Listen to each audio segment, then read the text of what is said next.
Chapter 41 की starting होती है, जहां हामिन सोमंग को किस कर रहा होता है। फिर वो उसके कान के पास जाते हुए कहता है, बाय द वे, ये मेरा फर्स्ट टाइम था। ये सुनकर सोमंग काफी ज्यादा हैरान हो जाती है और हिचकिचाते हुए पूछती है, क्या सच में? ये सुनकर वो स्माइल करने लगता है। फिर सोमंग भी शर्मा कर कहती है, मेरा भी ये फर्स्ट टाइम था। तो हामिन कहता है, हाँ, ये तो ऑब्वियस है। ये सुनकर वो कहती है, क्या? क्या मतलब? तभी आर्ट डायरेक्टर की आवाज आती है, बच्चों में वापस आ गई। इसके बाद हमें दिखाया जाता है गयोल काफी शॉक्ड होते हुए कह रही होती है, ओ माय गॉड, तो क्या अब तुम दोनों डेटिंग कर रहे हो? तो सुमंग काफी खुश होते हुए कहती है, नहीं। ये सुनकर गयोल कंफ्यूज हो जाती है। आगे सुमंग खुश होते हुए कहती है, हमने अभी इस बारे में डिस्कस नहीं करा। तो गयोल कहती है, पर तुमने तो कहा था कि तुम दोनों ने किस किया। तो सुमंग कहती है, हाँ। ये सुनकर गयोल उसके हाथ पर एक थप्पड़ मारती है और गुस्सा होते हुए कहती है, ऐसी चीजें क्लियर करना जरूरी होता है, और तुम किस बात के लिए इतनी खुश हो रही हो? पर सोमंग तो कंफ्यूज होती है और उसे आंसू भरी निगाहों से देख रही होती है। फिर आगे गियोल काफी डरावने अंदाज में कहती है, क्या वो तुम्हारे साथ खेलने की कोशिश कर रहा है? वेल, ऐसा कभी नहीं होने वाला, तुम्हें पता है ऐसा क्यों है? क्योंकि मैं उसमें पहले से दिमाग डाल दूंगी।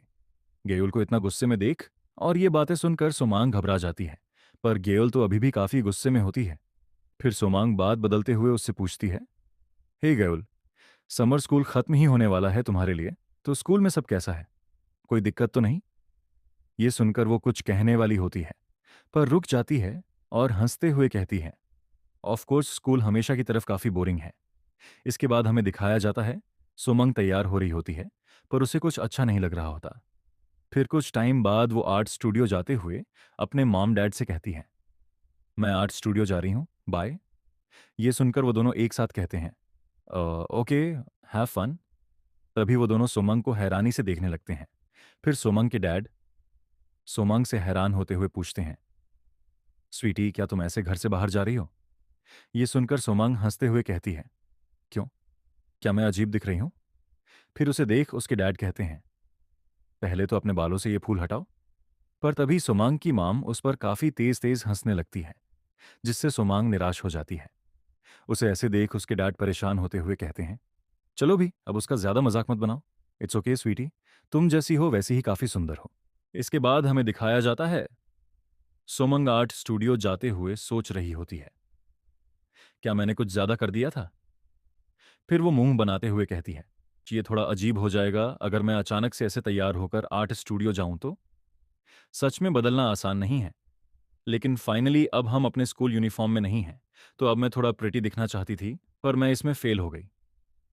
पर तभी हामिन उसे आवाज लगाते हुए कहता है, हरी अप सुमंग, मैं तुम्हारा इंतजार कर रहा था। आखिर तुमने इतना टाइम कहाँ लगा दिया? तो सुमंग कहती है, वो मुझे कपड़े चेंज करने थे। ये सुनकर हामिन कंफ्यूज हो जाता है। फिर सुमंग किस की बात को याद करके मन में सोचती है, मुझे लगता है हम रिलेशनशिप में हैं। सुमंग को अपनी तरफ ऐसे देख हामिन कंफ्यूज हो जाता है।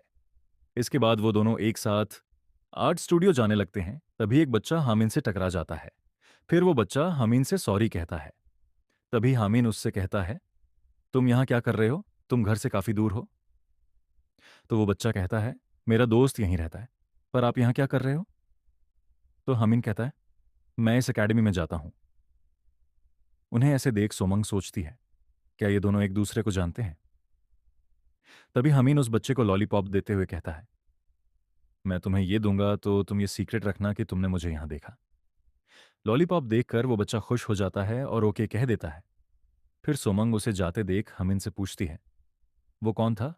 तो हमिन कहता है, ये हमारे अपार्टमेंट में ही रहता है, ये मेरे छोटे भाई की उम्र का है, इसलिए मैं कभी कभी इससे बात कर लेता हूँ।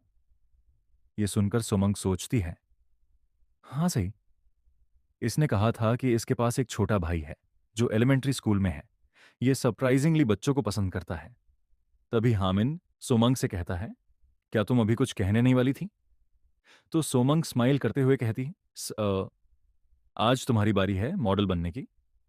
तो हामिन गुस्सा होते हुए कहता है, मुझे अजीब पोज में खड़े होने के लिए मत कहना। फिर वो हंसने लगती है और सोचती है, ये थोड़ा एम्बेरेसिंग है पूछना कि क्या अब हम डेट कर रहे हैं, पर कौन परवाह करता है। मुझे चीज़ें अभी ऐसी ही अच्छी लग रही हैं, जैसी वो हैं वैसी ही। इसके बाद हमें दिखाया जाता है वो स्कूल में बिल्कुल अजनबी होने का प्रिटेंड करते हैं, पर आर्ट रूम में वो अपना सीक्रेट टाइम बिताते हैं और वहाँ काफ़ी खुश रहते हैं।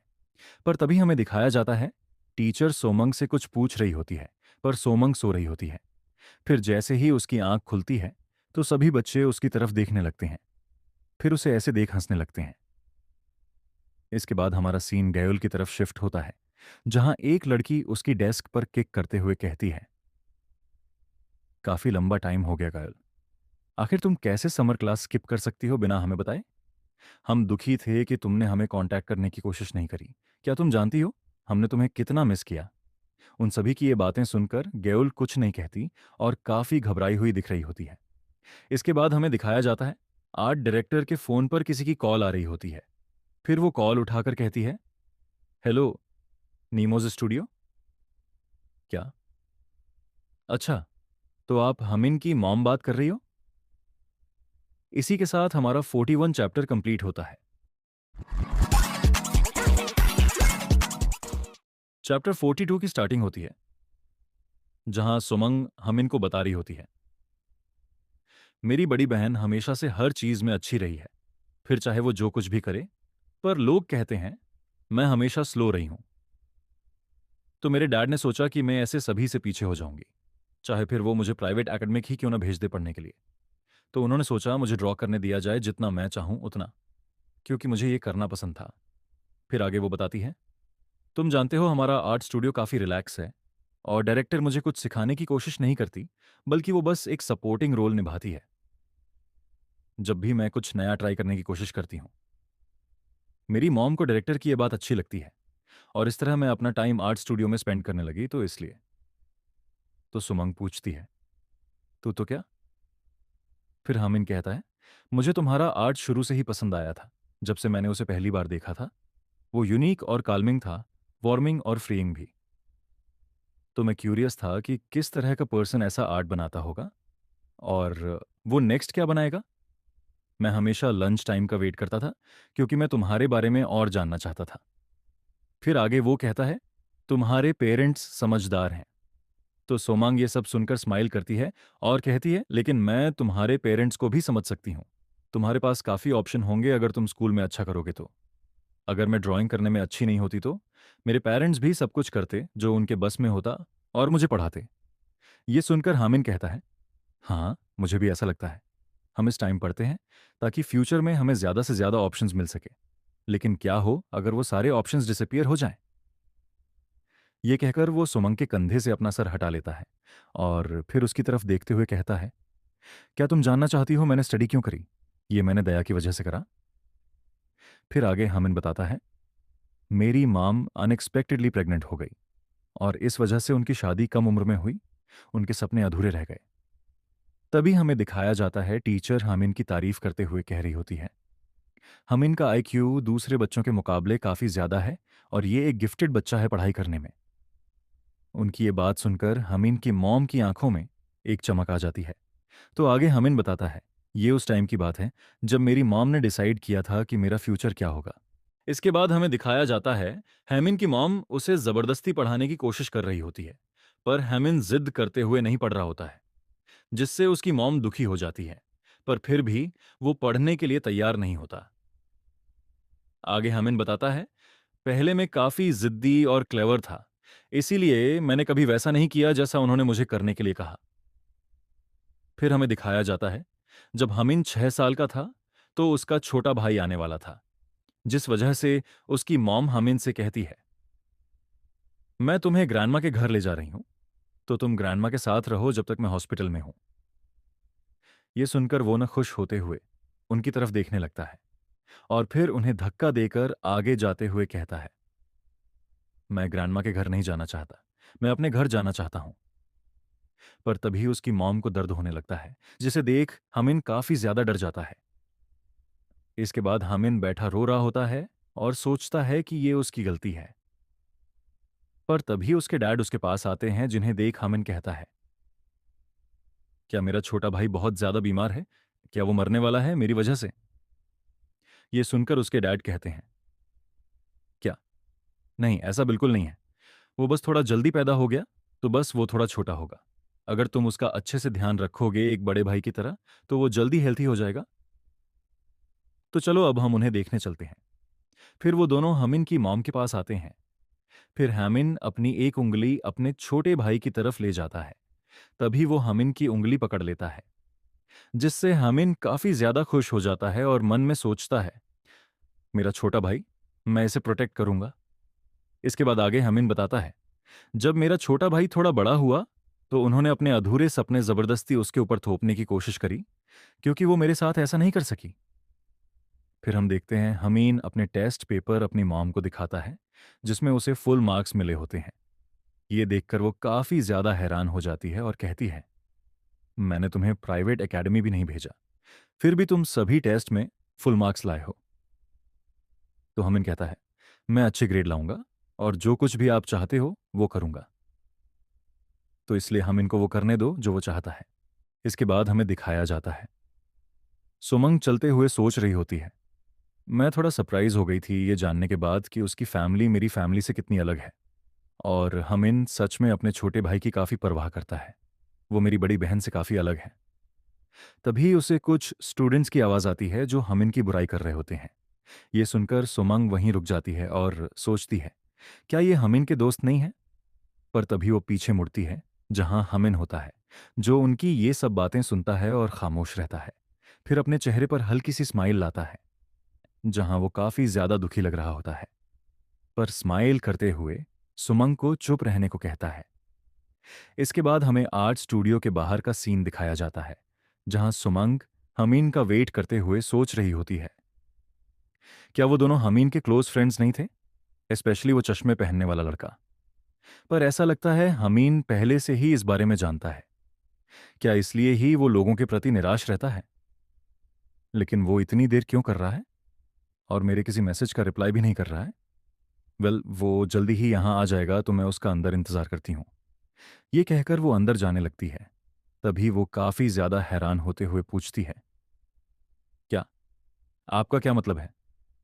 क्या अब हमिन कभी यहां नहीं आएगा? तो डायरेक्टर कहती है, हमिन की मॉम ने अभी कॉल किया था और मैं भी उसके साथ अग्री नहीं हूं कि वो इस बारे में अपने पेरेंट्स से झूठ बोले। तो ये सब हमिन को दे देना। ये वो ड्राइंग्स है जिस पर अभी वो काम कर रहा था। ये देखकर वो याद करती है, आगे हमिन ने स्कूल में क्या कहा था।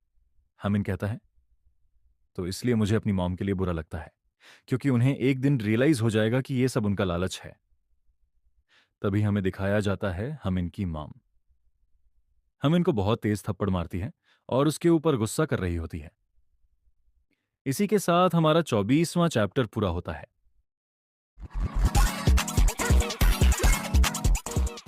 चैप्टर 43 की स्टार्टिंग होती है, जहां सुमंग स्कूल आते हुए सोच रही होती है, मैं बिल्कुल भी हामिन के साथ कांटेक्ट नहीं कर पाई कल। क्या कुछ हुआ है? लेकिन वो जरूर स्कूल आएगा, तो मैं उसे लंच टाइम के दौरान देख पाऊंगी। मैं थोड़ी चिंता में हूं उसके लिए। सुमंग ये सोच ही रही होती है कि तभी एक हाथ उसके क्लासरूम से बाहर आता है और उसे पकड़ लेता है। फिर दिखाया जाता है सभी स्टूडेंट्स उसका वेट कर रहे होते हैं ड्राइंग के लिए, क्योंकि आने वाले फेस्टिवल में वो सभी फेस ड्राइंग बुक बनाएंगे। इसलिए वो इसमें उसकी हेल्प चाहते हैं। फिर वो उन सभी को ड्राइंग करके दिखाती है, जिसे देख सभी बच्चे काफी इंप्रेस हो जाते हैं। इसके बाद हमें लंच टाइम का सीन दिखाया जाता है, जहां सुमंग क्लास में बैठी होती है, पर तभी उसके क्लास की कुछ लड़कियां उसे मंगजो कहकर बुलाती हैं। सभी बच्चों ने ये निकनेम रख दिया होता है, सुमंग का। आगे वो सुमंग को अपने साथ लंच करने के लिए बुला रहे होते हैं। लंच करने के बाद वो आर्ट रूम आती है, पर जैसे ही वो अंदर जाने वाली होती है, तभी उसके कुछ क्लासमेट वहां आ जाते हैं और फिर क्यूरियोसिटी की वजह से सुमंग के साथ आर्ट रूम में आ जाते हैं और हैरानी से आस-पास देखने लगते हैं। पर सुमंग परेशान होते हुए सोच रही होती है, मुझे क्या करना चाहिए? हमिन जल्दी ही यहां आने वाला होगा। क्या उसे बुरा लगेगा जब उसे पता लगेगा कि दूसरे लोग भी यहां हैं? तभी हमिन वहां आता है और आर्ट रूम से हंसी की आवाज सुनकर वहीं रुक जाता है। फिर अंदर देखता है तो वहां सुमंग अपने क्लासमेट के साथ काफी खुश लग रही होती है। ये देखकर वो अंदर नहीं जाता। इसके बाद हमें कुछ टाइम बाद का सीन दिखाया जाता है, जहां सुमंग और हमिन कॉरिडोर में चल रहे होते हैं। तभी उन दोनों की नजर मिलती है। ये देखकर सोमांग कुछ कहने की कोशिश करती है, पर हमिन अपनी गर्दन दूसरी तरफ घुमा लेता है। ये देखकर सोमांग चुप हो जाती है और कुछ नहीं कहती। फिर वो अपनी क्लास में बैठी सोच रही होती है। मुझे पता है, मैंने ही उससे कहा था प्रिटेंड करने को, मुझे न जानने का, पर मुझे ये थोड़ा बुरा लग रहा है। तभी एक लड़की आकर सोमंग को बताती है कि आर्ट टीचर उसे बुला रही है। तो सोमंग उनके पास जाने लगती है, पर तभी एक हाथ बाहर आता है और उसे अपनी तरफ खींचने लगता है, जिससे सोमंग काफी ज्यादा हैरान हो जाती है। फिर हम देखते हैं, ये कोई और नहीं बल्कि हमिन होता है, जो सोमंग के कंधे पर अपना सर रख देता है और फिर उससे कहता है, बहुत दिन हो गए। तो सोमंग उसे देख जल्दी से कहती है, हे व्हाट हैपेंड? तुमने कोई कॉल नहीं उठाई और ना ही तुम आर्ट स्टूडियो आए। तुम्हें पता है मैं कितनी डरी हुई थी। तो हामिन कहता है, सॉरी, मेरा सेल फोन मुझसे ले लिया गया था। मेरे पेरेंट्स को पता चल गया था कि मैंने प्राइवेट एकेडमी से रिफंड लेकर उसे आर्ट स्टूडियो में जाने के लिए इस्तेमाल करा। तो सोमंग कहती है, हाँ, मैंने सुना, और आर्ट डायरेक्टर ने मुझे तुम्हारी ड्राइंग तुम्हें वापस देने को कहा, लेकिन मैंने तुम्हें कुछ दिनों से देखा ही नहीं। क्या कुछ हुआ है? पर हमिन कहता है, तुम दूसरों के साथ अच्छे से टाइम बिता रही थी, जिससे मुझे जेलसी हुई और मैंने तुम्हें अवॉइड किया। ये सुनकर सुमंग हैरान हो जाती है, पर तभी हमिन हंसते हुए कहता है, मैं मजाक कर रहा था। मैं फेस्टिवल की तैयारियों में बिजी था, इसलिए मैंने तुम्हें यहां आने के लिए पूछा। तो सुमंग कहती है, तो वो तुम थे जिसने मुझे यहां बुलाया? आगे हमिन कहता है, तुम अपने क्लासमेट के साथ अच्छे से रह रही हो अब?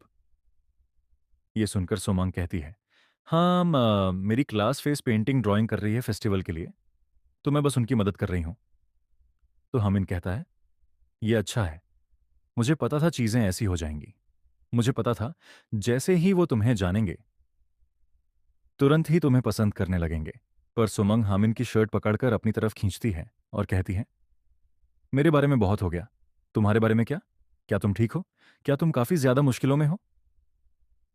यह सुनकर हामिन सुमंग को गले लगाते हुए कहता है, मुझे पता था ऐसा होगा। मैंने झूठ बोला और रिफंड के पैसे को आर्ट स्टूडियो में लगाया, बिना अपने पेरेंट्स से पूछे, तो ये बस नेचुरल है। फिर आगे वो कहता है, मेरे साथ थोड़ी देर ऐसे रहो, मैं फिर ठीक हो जाऊंगा। ये सुनकर सोमंग उसके पीठ पर टैप करने लगती है। तभी उस तरफ एक लड़का आ रहा होता है, जो हामिन को देख लेता है। इसी के साथ हम प्रेजेंट में आते हैं, जहां सोमंग और जेमिन का दोस्त जेमिन को ढूंढने आए होते हैं, और साथ ही बोमी और जिनयोंग भी अलग होकर उसे ढूंढ पहले ही चले गए होते हैं। और वहीं दूसरी तरफ जेमिन एक पार्क में बैठा होता है। तभी कोई जेमिन के पास आता है। इसी के साथ हमारा 43 चैप्टर कंप्लीट होता है। तो दोस्तों, बस इतना ही। अगर पसंद आया हो तो अपना समर्थन जरूर दिखाएं, लाइक और सब्सक्राइब करके।